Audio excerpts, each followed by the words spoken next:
پہاڑی زبان میں اپڈیٹ سنیے۔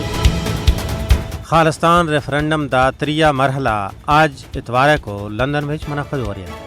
ایک کنی وطن دی حمایت دے عظیم الشان مظاہرے وچ خالستان ریفرنڈم وچ شرکت واسطے بڑی تعداد وچ سکھ آ رہے ہیں۔ 7 نومبر 2021 کو علیحدہ سکھ وطن واسطے ہونے والے ریفرنڈم دے دوئے مرحلے وچ 10,000 تھی زیادہ برطانوی سکھاں سن حصہ کدا سا، جبکہ سکھ ریفرنڈم دا پہلا مرحلہ 21 اکتوبر 2021 کو لندن وچ منعقد ہویا سا، جس وچ 30,000 تھی زیادہ سکھاں سن شرکت کیتی سی۔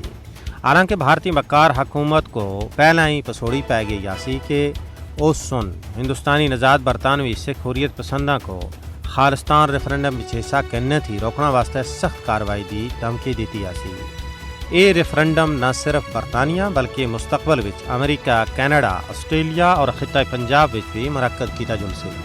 برطانیہ وچ سکھ ریفرنڈم سن بی جے پی دی ہندو انتہا پسند حکومت دی نندر اڈار کے رکھ دیتی ہے، یہ کہ خالستان ریفرنڈم دے نتائج کو اقوام متحدہ اور دوئے عالمی اداریاں دے نال شیئر کیتا جل سی، تاکہ سکھاں دے کنی آزاد اور خود مختار وطن واسطے حمایت حاصل کی جا سکے۔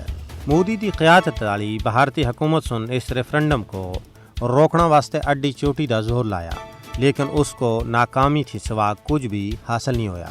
خالستان ریفرنڈم دے حوالے نال برطانیہ سن بھارت دی طرفوں چلائے گئے اس ڈوزیئر کو مسترد کر دیتا سا، جس وچ پاکستان ہوتا ہے ایونٹ کو سپانسر کرنے دا بے بنیاد الزام لایا گیا سا۔ سکھس فار جسٹس ایک بین الاقوامی سکھاں دی تنظیم ہے جڑی سکھاں دے حق خود ارادیت واسطے عالمی سطح اتنے بڑھ چڑھ کے کام کر رہی ہے۔ خالستان دے نال سکھاں دا ایک آزاد خود مختار وطن دنیا بھر دے سکھاں دے دل دی آواز ہے۔ ہندوستان بھی سکھاں دے نال ناانصافی، ظلم و بربریت اور امتیازی سلوک سن سکھاں کو کنی خود مختار وطن دا مطالبہ کرنے ہوتے مجبور کیتا۔